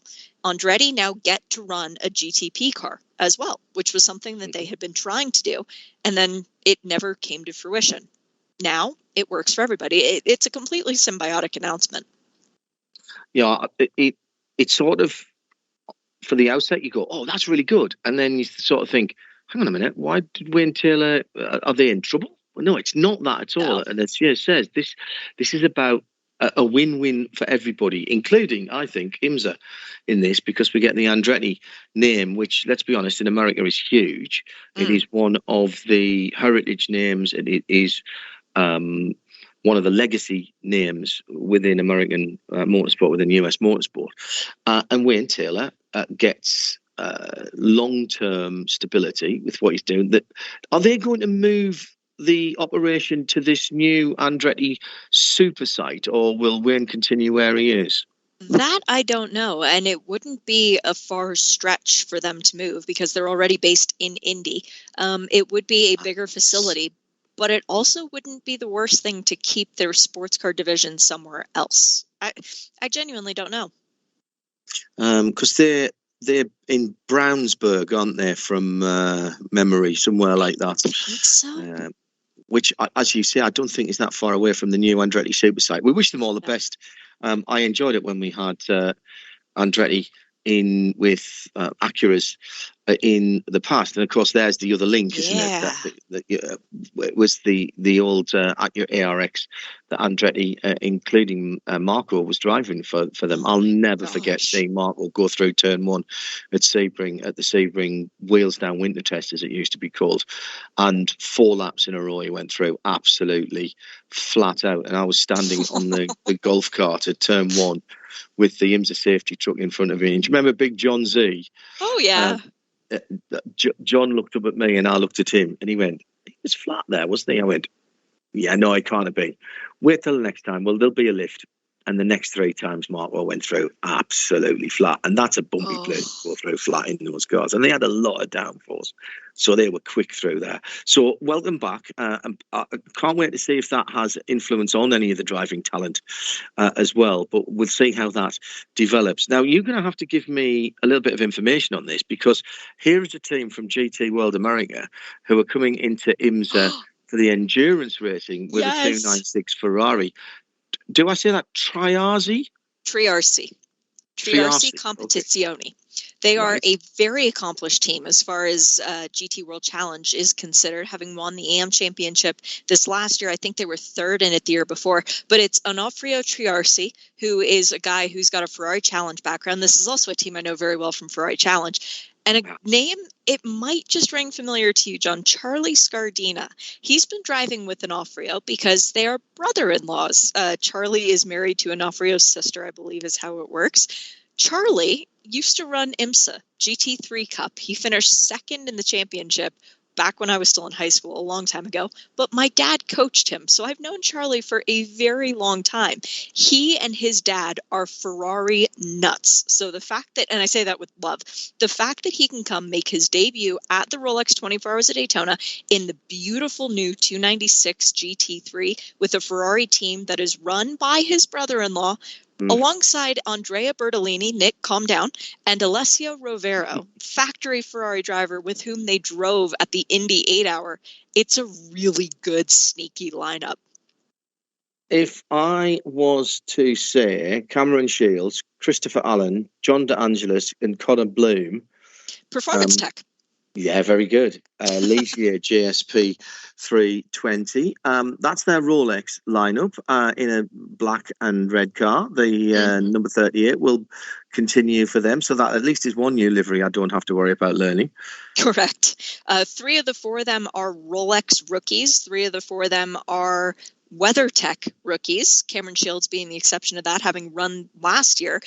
With 3 starts under his belt, this is going to be a very steep learning curve for these 3 drivers, particularly for Christopher Allen and John DeAngelis, neither of whom has a lot of racing experience under their belt. John, I believe, is more of a dirt track, short oval kind of a guy, so this is going to be a different thing as well. But I am so pleased to see Connor Bloom's name on an entry list again. He's somebody who's run in the Michelin Pilot Championship for such a long time. He ran with Aurora Strauss most recently. He was a guy who always got poles, somehow wound up on the podium more often than not. Really nice kid who's been sitting out of racing for about 3 years now, just coaching. So this is a big opportunity. This is a story I know you're going to love. Gradient Acura. Yes. My girls are back. Catherine Legg back once again in an Acura, where she belongs, and she'll be so happy to be back in the Acura because that's the car that's given her the most success in the IMSA WeatherTech Sports Car Championship. Very nearly won a championship in it, didn't she? Let's be honest. She did. She came out just a couple points short of Brian Sellers and Madison Snow in what's been the closest contested GTD championship to date. Kat will be ruining that fact forever, the fact that she's gotten more points than anyone else. It was just the wrong year. But she's got 4 wins, a pole position. She knows how to wheel an Acura. And she's finally been able to bring Sheena Monk, a woman that she's coached for many, many years now, along to the game for the full season. It's been a deal in the works for a little while, John. They've been trying to put together the funding to make it through the full year. Now they've got that. They've got Mark Miller in their car for the endurance races, and they've got Super Mario Farnbacher for the Rolex. This is going to be fun. Both with gradient experience, and you might say that this is a very, very shrewd move for both Sheena, for Sheena and for Catherine, because the old adage in motor racing is you're only as good as your last result, and Gradient's last result was? That would be first. It was Mario, Kiffin Simpson, and Till Bechtelsheimer. Till will be running in the Rolex, but in an LMP2 car. More on that later. But those 3 combining for the win at Motul Petit Le Mans. You've got Mark Miller and Mario. The last time they drove together was at Long Beach, where they finished runners-up. To Kat's great displeasure, once again, it was to Brian and Madison. But that's okay, because this quartet will work really, really well together. I know they've already done a test at Daytona. I think that was in early December. For Sheena, there wasn't like obvious growth happening in Pilot, I guess is the way to put it. She's won a race. She's been on the podium multiple times. She was on the podium twice last year. She drove 2 different cars last year, 2 different model cars last year. The progress in Pilot wasn't going anywhere. It wasn't going to the point where there was something that she could say, yeah, I'm ready to move on. She knew it in her gut that she was ready to move up to GTD. This is the perfect opportunity for her, especially given what a great driver-friendly car the Acura is. And considering that they are the only full season Acura entry, yes, we've got real-time racing with their car for Ashton Harrison, Danny Formal, and Kyle Marcelli for the endurance races. Throw in Ryan Briscoe, why not, for the Rolex 24 Hours of Daytona. But they will have the advantage of being the only Acura in the field for the majority of the races, therefore setting their own BOP and not worrying about another team potentially screwing up the hard work that they've done in the background. This is a really good combination. And kudos to Andres Levens, who is the man at the top of Gradient. He's been around IMSA for a while, under a variety of different guises. Of course, previously that team was known under a different team name. But this is their first full season. They've spent the last 2 seasons doing half the championship. They spent two years to do 1 season. Did the long races, have done the short races. Now they're in for the full term. JG Wentworth, which is Sheena Monk's sponsor, is coming across. So the car's going to look a little bit different. There's going to be a lot of green on it, as we saw on her Mustang in GS. I actually think, considering that you've got Mario, who's been there for a while, Kat, who knows the first generation of that car, Sheena, whose development has come on brilliantly, and it's daft things that I notice about drivers. There was a moment at Road America when Sheena went off at turn one, was ushered off the track at turn one. Actually, it wasn't even her fault. And many other drivers would have got their car beached. It did bring out a safety car, but she rocked the car backwards and forwards, didn't rev it too much so that she spun the wheels, and she got that car back out. And that in itself laid the foundation for them not losing a lap and therefore getting a really good result there. And that's the sort of thing you think, it's not always just about how you do when you're driving. It's about when something goes wrong and staying cool. And I think that's a really good indication of where Sheena is. And then Mark's been developing that car since day one as well. So I'm really pleased. We know those people. Let's be honest. We'll declare an interest because we've known those people for a while, and when CJ Wilson was the team, etc. Declan Brennan, who everybody knows is involved with that team as well. So kudos to them, and we look forward to seeing that car being competitive. We had a couple of tweets actually at the weekend about how come there aren't more Japanese manufacturers in GT3. Well, Honda, Acura have been involved, and their customer service is pretty good. They've built up a very good reputation. There aren't a lot of NSXs out there, but in Gradient, they've got a good partner team. Let's actually go to another Japanese manufacturer, because I think we now know all of the driver lineups, don't we, for Lexus and the Vassar Sullivan Lexus says. Yeah, Lexus is Jeremy's got to get warmed up for that. We've had the announcement for the Pro car. It's going to be 3 drivers for the Pro. Mike Conway coming in to make his GT racing debut. This is interesting to me because Mike Conway is a guy who has won IndyCar races. He's won the WEC championship twice. He's won the 24 Hours of Le Mans just once. Should have been more than that. He's never won Daytona. He's never won Sebring, I want to say. So he's got the opportunity to knock off those 2 at the very least this year. And because he is still with Toyota, with a Toyota car, he was given the okay. And so he's doing what we saw Kamui Kobayashi do last year at CTMP, running in the Pro car. I really like this possibility for poor Mike, though. His eyes are going to be massive when he gets passed by the GTP car for the first time. The sister car, this is where stuff gets interesting, because the third driver last year was none other than Kyle Kirkwood. Kyle has been moved back down to the GTD car. This means that he will only be racing at the Rolex because of his driver rating. He is gold. He will not be able to drive with Aaron Telitz for more than just this one race. And Aaron and Frankie Montecalvo, once again, the magical duo from the number 12, they are joined by Parker Thompson, the Carrera Cup North America champion from this past year. Now, Parker is going to be in for the endurance races, providing his driver rating stays. He is one of about 8 drivers in the field who were having their driver ratings reevaluated after the final notice came out in January 1st, 2023. Parker is still listed as under consideration. He's silver for now, but if he gets changed to gold after Daytona, he would be out as endurance driver. Yeah, we had the tale of woe and, up, down, flying around. Park was on the show last week as our big interview. What a nice lad. And we wish him all the best on that. Do you know where he's from, John? No. He's practically from the North Pole. He's from Red Deer, Alberta, which is I did know that, actually. North of Edmonton, I believe.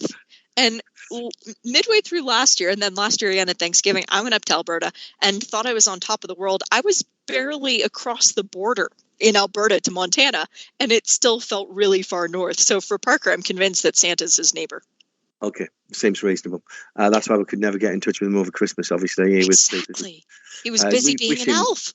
Wish him busy being an elf. Wish him the best of luck. Really good big interview with him last week. If you haven't heard it, it is on our free archive on radio-show.co.uk. Shay Adam joining us as we rattle through as many stories as we can ahead of the Raw before the 24. We've got some special programming coming up and some live programming as well coming up this weekend. Shay and I will be looking after the new VP Racing Fuels Challenge, 2 45-minute races. We'll give you some of the early sessions with that, with a bit of luck as well. We'll confirm all that a little bit later on in the week. We've got a big day tomorrow, Thursday, when Shay and I are going to endeavour to speak to every single driver who walks past us after they've had their headshots done for TV and for IMSA. And therefore, there might be quite a lot of special programming that is coming out on Friday, Thursday and Friday. We've got Simcast and On the Grid tomorrow night as well. Shay, a story of drivers at two ends of the age range for Pilot Challenge, with Luca Mars getting a first run at Daytona in the championship because he wasn't old enough to run here last year. And he's going to be running with one of the drivers who, shall we say, has the most life experience on the grid. Well, he's not with Jim Michaelian. If he was with Jim, that would certainly be the case. He's with Bob Michaelian. Of course he is. Bob ran quite a few races last year alongside Billy Johnson, amongst others. And then Billy ran with Luca at VIR when they had a great finish on the track, and then later were disqualified, unfortunately. But Luca is still one of those drivers that we look at, John, and expect a lot from as far as the future is concerned, because he really is an up-and-comer, and he is in the Rolex 24 Hours as well. So he's going to be a busy boy for both of those races across the weekend. But it's a good combo, and they could very well find themselves sneaking up throughout the field. The only thing that I hope that they don't do is make Luca drive the lion's share of the 4-hour Michelin Pilot Challenge race on Friday, because that would be difficult to then try and get into an LMP3 car on Saturday. Well, and for the regular season, it's going to be Bob who'll start the races and Luca will finish. Luca was doing the starts last year from memory, so he gets to be the closer this year. Luca, who came up from Sports Series in the Idemitsu MX-5. So here's another story that will delight an awful lot of people, because Iron Links are one of the real success stories of the last few years. Deborah Mayer, who is also the president of the FIA Women in Motorsport Commission, a big Ferrari fan and driver, and sometime Ferrari racer, very successful in business, who's bought into Prema and started looking at Iron Links and Iron Dames, and not one, not two, but three cars, three Lamborghinis, which is the new manufacturer partnership for Iron Links, Iron Dames, which will also next year yield a GTP entry. But for now, they're kicking off their IMSA campaign with 3 glorious Huracans in the 24 hours. 2 of which will be doing the entire Michelin Endurance Cup. So that is something to whet the appetite. The one that's not is the number 19. That is names very familiar to fans of the WEC. Claudio Schiavone. We've got Frank Pereira, the Rolex winner from 2019. Rolf Eischen, 2 Rolex wins for him. And Raffaele Gianmaria joining that crew. For the Iron Dames, Rahel Frey, who comes back to Daytona after racing in the Gear Lamborghini. That was 2020 that she was a part of that team. She was supposed to be for the entire Endurance Cup, but then COVID happened. We've got Michelle Gatting, Sarah Bovey, and Dorian Penn. So it's a very strong lineup, even though 3 of the 4 haven't run Daytona. Yeah, and Dorian Penn is, I think, is a real prospect. Real prospect for the future. And the interesting thing, John, is in doing the homework, of course, Ferrari Challenge is a series that stands out a little bit more to me, as it's a little bit closer to the heart. I don't remember ever seeing 2 consecutive Ferrari Challenge champions, i.e. getting wins in 2 years consecutively in the same car, let alone both of them being women. I am very, very eager to talk to these ladies. I think I'm right in saying that Michelle, Dorian, Rahel and Sarah Bovey won the gold class in the 24 Hours of Spa in a Ferrari, did they not? Yes, yeah, okay. They did. That was last year, Yeah, okay. And then the third of the Lamborghinis, saving the icing on the cake, Andrea Caldarelli, who just actually closed FFF, which was his team. The news coming out of that earlier in the week. That's really sad about that. But he is back in the car with Mirko Bortolotti. Magic always seems to happen when the two of them are together. Jordan Pepper, the man with whom he won the GTWC America, I think that's the correct abbreviation, 2 years ago. He won it by himself last year. Jordan Pepper is now a factory Lamborghini driver, so congrats, Jordan. I know you're pumped about that. And a guy named Roman Grosjean, who's got a lot of racing experience, not a ton of sports car experience, and will be looking to use this on how to learn how to race Daytona. Rattling through this news as quickly as we can. I mean, we've already been going more than half an hour, and I've still got 2 weeks of news to go. Michael Grenier has joined Courtois Motorsport, and this is for a full season with Mike Skeen. Correct, and this is a little bit of a Canadian news, by the way. Can I just point out there's a lot of Maple Leaf news in this stuff, which is great. It's been cold up there, John. It's not like they've had a lot of other things to do besides talk about news and announcements. Michael Grenier, first full season running in IMSA. He's got a lot of starts scattered here and there. He's been one of the Sun Energy One team's favorite people to plug and play. This will be Michael joining with Mike Skeen for the full season. Kenton Cook, yay, for the endurance races, and Maxie Goetz for Daytona. But you might notice I didn't mention a very important name there, Stephen McAleer, not back with the team after coming third in the championship on their debut season, on his debut season in GTD. Really disappointed that he is not given the opportunity to race the Mercedes once again this coming year, but they were given a factory guy, and so they've taken the factory guy. Let's stay north of the border as far as the US and Canada is concerned, with a return for Mia and the new car. Yeah. This is pretty awesome. We've known that the new GT4 McLaren was coming out, the Artura, I want to say. Is how you pronounce it. But we get Jesse Lazar back once again. He's a bit of a series staple for the MIA organization. It's still Eric Karib who owns the team. It's still Carl Hermes who's leading the way as far as team boss and the engineer. But they've brought on Coy Arbor as the crew chief for the program. He's a guy that they've worked with in the past as well. This is going to be a strong lineup because their second driver is Alex Filsinger, a guy who's had a lot of, I want to say, TC success with the team north of the border.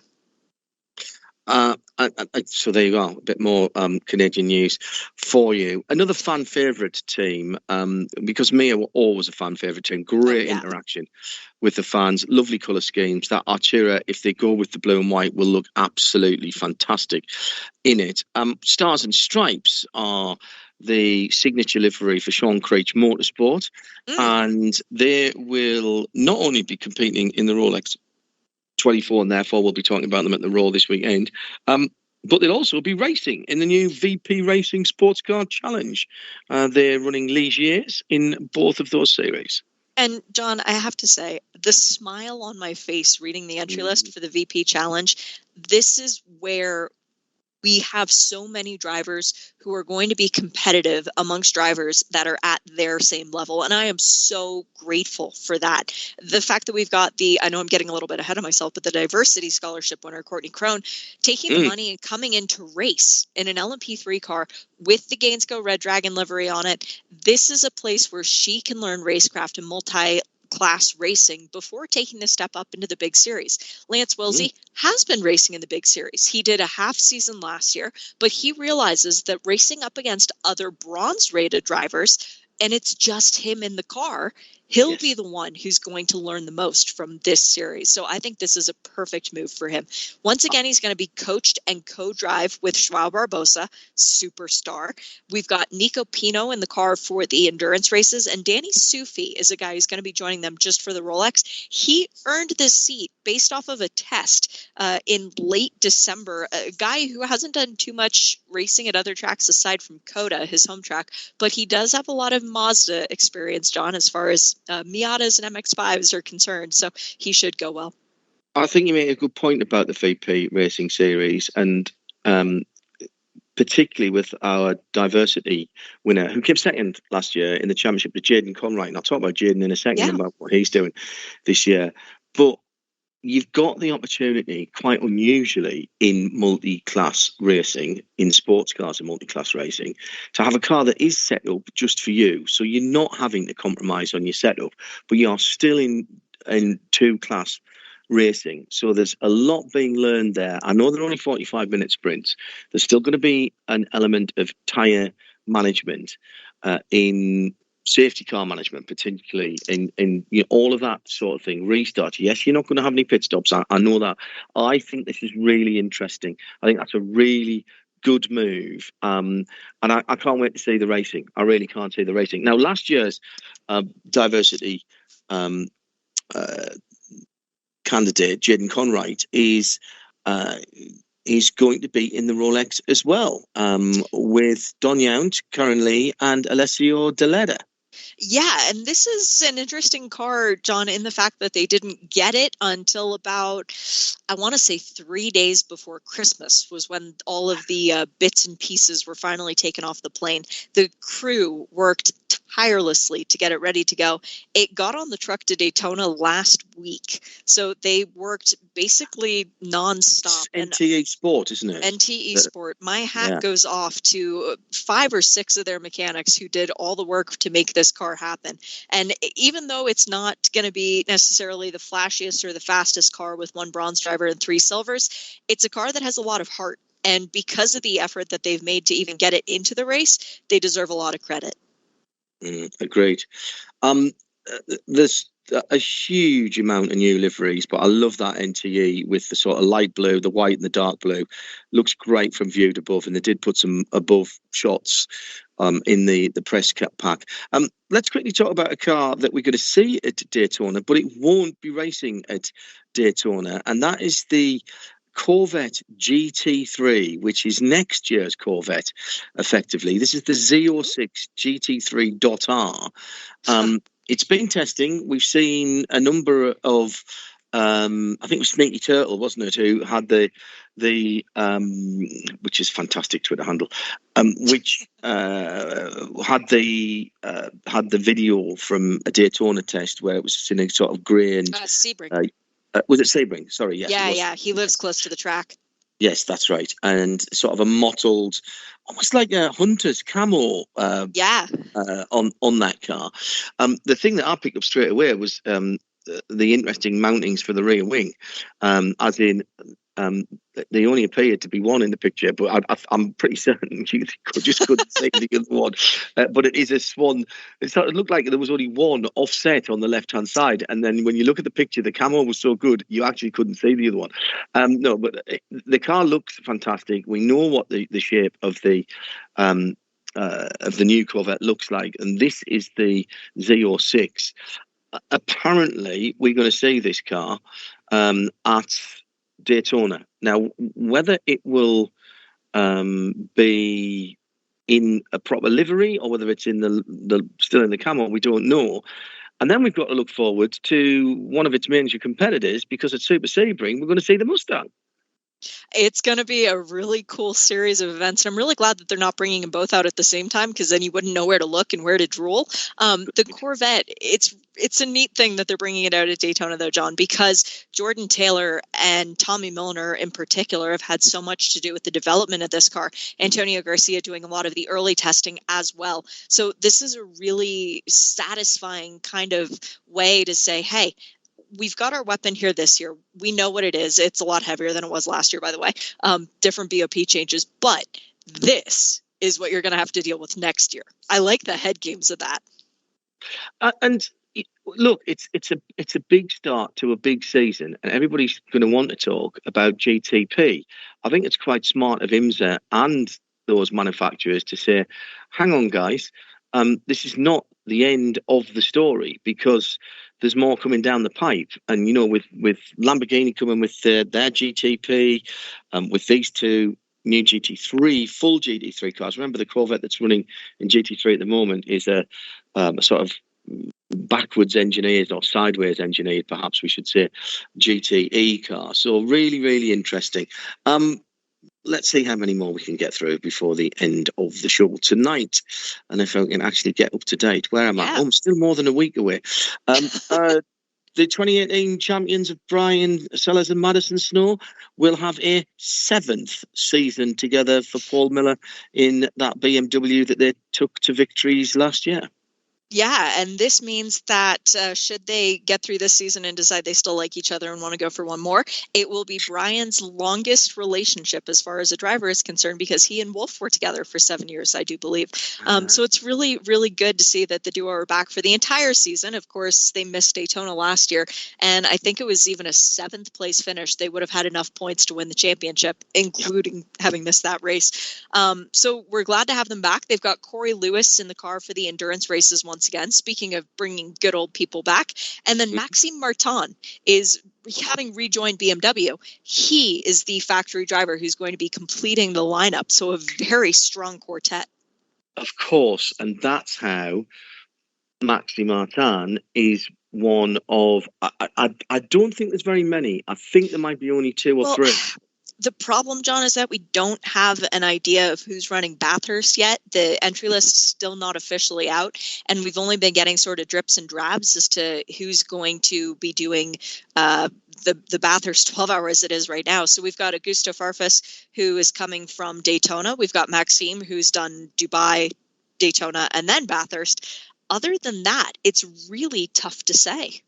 Yeah, we'll have to have a good scrutiny of the Bathurst list once it's finalised. There is a list of entries out.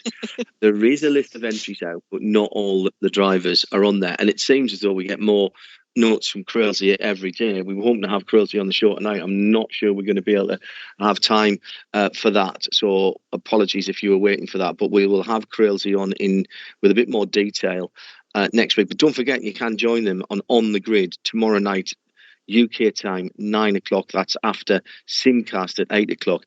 I have a strong suspicion I know what Simcast will be talking about. Max Verstappen might be involved in that. Really? I have a strong suspicion. Yes, I have a strong suspicion. I know what Crailsey and Shebex will be talking about, and that will be the Bathurst entry list and 1 or 2 other things as well. So that's tomorrow night here on RS1 from 8 o'clock UK. I am so pleased for this next story. I know we're meant to be impartial, but there are I think I know where you're going. Are absolutely right. And I think IMSA, I think there's barely a team up and down the pit lane, even if they have to compete against them, who isn't pleased when Risi Competizione is in an IMSA pit lane. Completely agree with that. And the old adage is, if it ain't broke, don't fix it. That's exactly what Risi have done. Their lineup, once again, James Collado, who has finished 2nd at Daytona. We've got Daniel Serra, Davide Rigon, and that guy who's been on pole and won the race, that would be Alessandro Pierguidi. As you said, it wasn't broken. It doesn't need fixing. And they've got the new 296, which I've not seen yet in person, so I'll be crawling all over that the moment one rolls out of a truck tomorrow or Friday. Next up, a lovely bit of alliteration: multiple Mercedes for Murillo. Well done. One with Mosing, one with Murillo, and one with Probert. No, that doesn't quite work. Shoot. Yeah. VP Challenge will be adding to the grid with Tim Probert driving by himself. I loved him, and I'm so glad that he's found a way to stay on the grid after Brent Mosing, his longtime co-driver, has decided to step away and just be a reserve driver of sorts. You know, the helmet will be in the truck, and if he needs to get it out, I suppose he could. But, you know, the rest of the time he's just going to be playing car owner. But we still get Mosing and Foss and Simchek and Murillo for full season entries in the Pilot Challenge. It's stacked as far as Mercedes is concerned. Pilot Challenge has the 4-hour BMW Challenge on Friday of race week, and that's available to you whether you're in the States or further afield. We have sound and vision for you on IMSA Radio and IMSA TV. Automatic are back with 2 GT4s. Okay, and this is really, really cool because we've got the 9 as normal with Rob Eklund and Ramin Abdul-Vahavi for the Yeah, they're in the 9.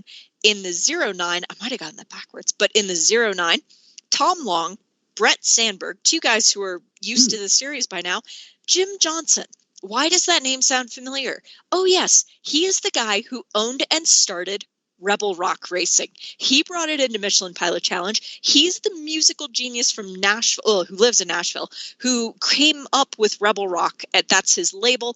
He has since sold the team. It's now Frank Depu's organization, but he's back with Automatic Racing to go up against his old team, even if it is just his old team in name only. I love it. It's great stuff. You mentioned Till Bexelsteimer earlier on. We didn't pay off where he's going to race. You said he was in an LMP3 car. Till, who LMP2. LMP2.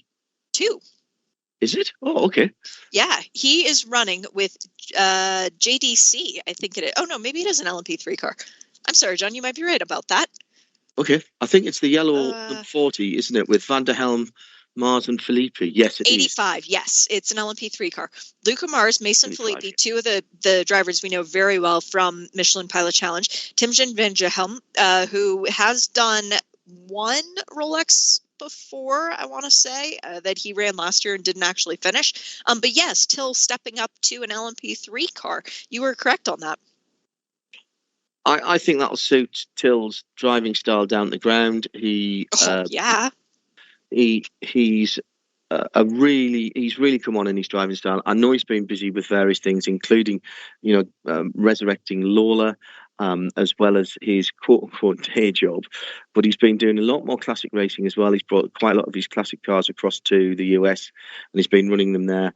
Had a great end of the season with Gradient. He was one of the guys who won in the Acura at Petit Le Mans, and we wish him well.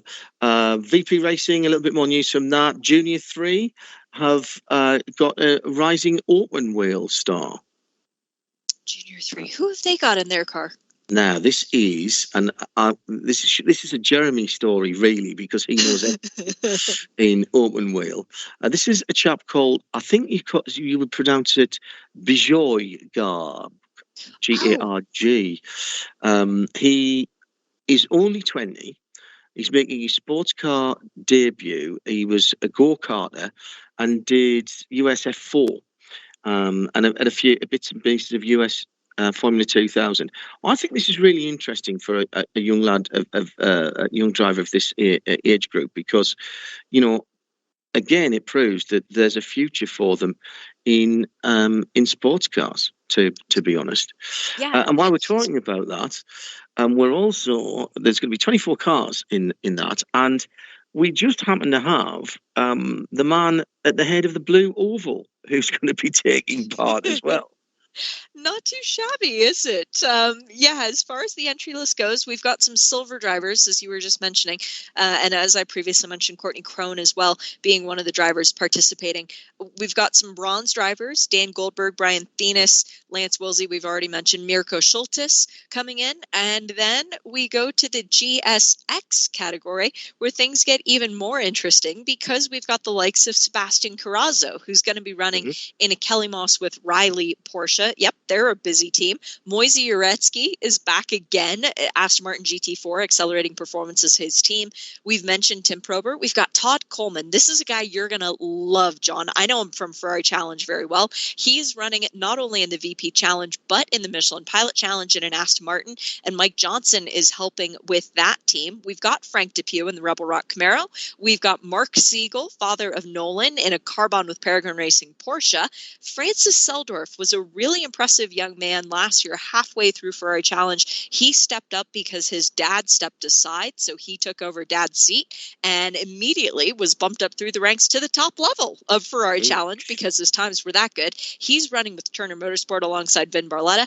And then, as you mentioned, Jim Farley, the CEO of Ford, deciding to dust off the overalls and, why not give it a go? He's got a Ford GT that he has raced at Le Mans in the historic running. Right. So for him, coming over and doing Daytona, that has to be another one of those bucket list items. Oh, and it's his first IMSA outing. Let's hope it's not his last. We've got a few minutes left, so let's see what else we can do.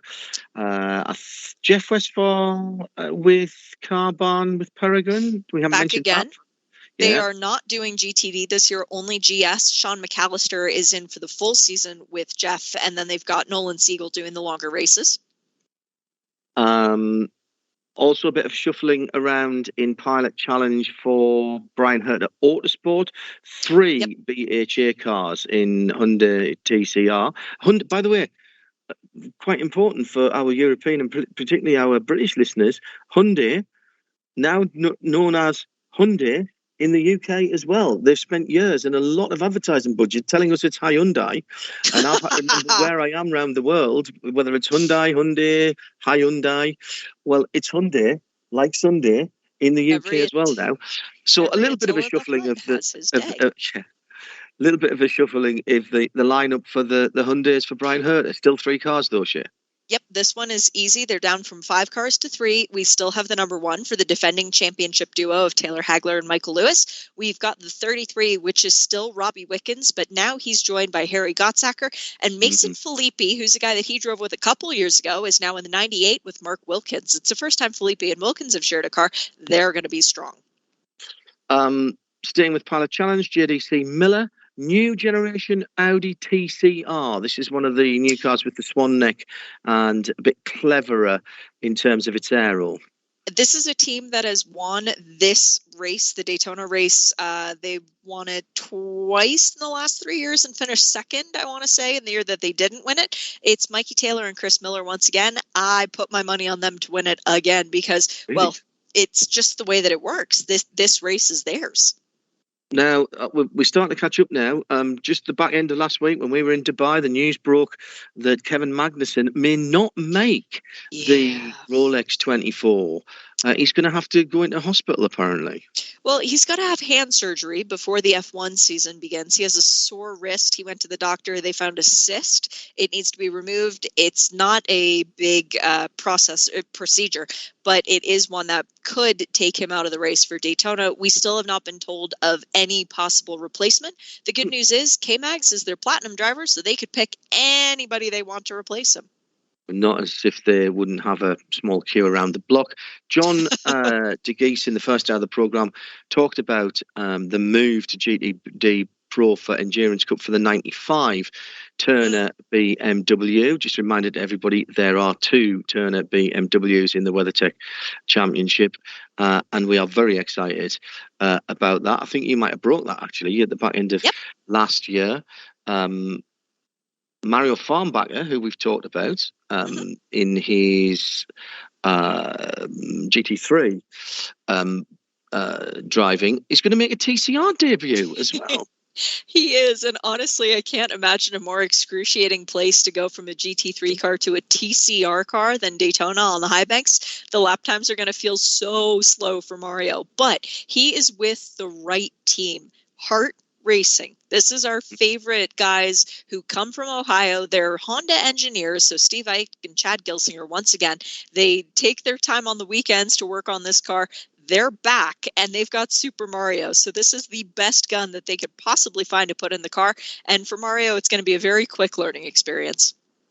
Very lovely looking Mustang GT4 from Macumbi Macalia Racing and Michelin Pilot Challenge. This is the white car with the graded blue stripes and the grey bonnet Ford Racing stripes. It looks fantastic. It does. And I have to say, because so many people know that in my heart, Stephen McLaren and Chad McCumbee should only ever be allowed to drive together. They're like Jürgen Pat. They're just one of those driver pairings that in my brain, that's the way it should be. They are not driving together this year because Stephen is back once again with RS1 and Eric Filgares. But for Chad McCumbee to be driving for their team with their MX-5 protege, Jensen Altsman, a guy that we know well, John, because of his parents' ties, this sits okay with me as far as the world is concerned. So I really like that Jensen is making the step up, that he's doing it with the Ford Mustang because that's kind of Chad's car. This is going to be a fun thing. Big step for Jensen this year. He raced well always in MX5. Yes. by his own admission, he probably wasn't the world's best qualifier. But I think this is a very, very interesting career progression for him. I know he was talking to a couple of different teams before Macumbi Makile decided they wanted him, actually, and stepped in for the young man. Quick one from me. Gavin Ernstone, John Morley will be back to start the season in the Gen 1 car, but they should have a Gen 2 Audi TCR by Sebring. We wish them the best. Another two great characters on the grid in Pilot Challenge. Lone Star are back in Pilot Challenge with a GT4 AMG, Shea. Yeah, and this kind of makes sense because it's a pairing that's known. They've been driving a Mercedes for quite a few races now. That's Anton Diaz-Pereira and Scott Andrews. Anton, who has owned a team in the past, has decided to go work with Lone Star. Makes a lot of sense. They're a very good team. Bluff City Racing, I think, was Anton's team in the past. But they seem very comfortable with the Mercedes platform. They did start out with the Toyota platform running with Riley. This fits them. Lone Star knows how to run a Mercedes. They've been doing that well for years, so this could work. A couple of Porsche stories to finish, and we are up to date, actually. If you want more details on any of these stories, go to sportscar365.com and just hit the IMSA button and start scrolling down, and you'll see everything Shea and I have been talking about before your very eyes. I like this one. This is AO Racing. Yeah. With a swap shop 935 Daytona inspired livery for the Daytona outing for this car. And there's no other way to put it, epic. The car that it's modeled after was a 935 driven by Preston Henn, owner of the swap shop, who passed away in the not too distant past, AJ Foyt, Bob Wallach, and Cloud Ballet Lana. But it is currently owned, the original car, by PJ Hyatt. And who was the crew chief of that car? That would be Kevin Jeanette, Gunner's dad. No. So the ties to this livery run very deep, and the original car will be on display before the 24 hours begins, and it will get to do the historic lap. So the fact that the livery, which Andy Blackmore did, was kept so close to the chest and then dropped in this magnificent way, it's just wonderful. I love it. Final story, and this is more from me than from you. Team GP Elite, who were racing at Dubai at the weekend in the number 32 bright tangerine orange Porsche GT3R, they're a very, very well-run team. And it's Torsten van Hasteren who's the team manager. It is a Dutch squad that they have... they've run Cup cars in the past, but they were at Kuwait for the 12 hours and Dubai at the weekend, and they want to come to IMSA by the end of the season. And basically, they've got themselves a new GT3R Porsche 992, and they say it's a natural progression. They've got silver-rated drivers in Jesse and Dan van Goich, Lucas Groneveld, who is a world-class RC racer, who Nick knows very well, and Max von Splunteren, who's a Carrera Cup champion.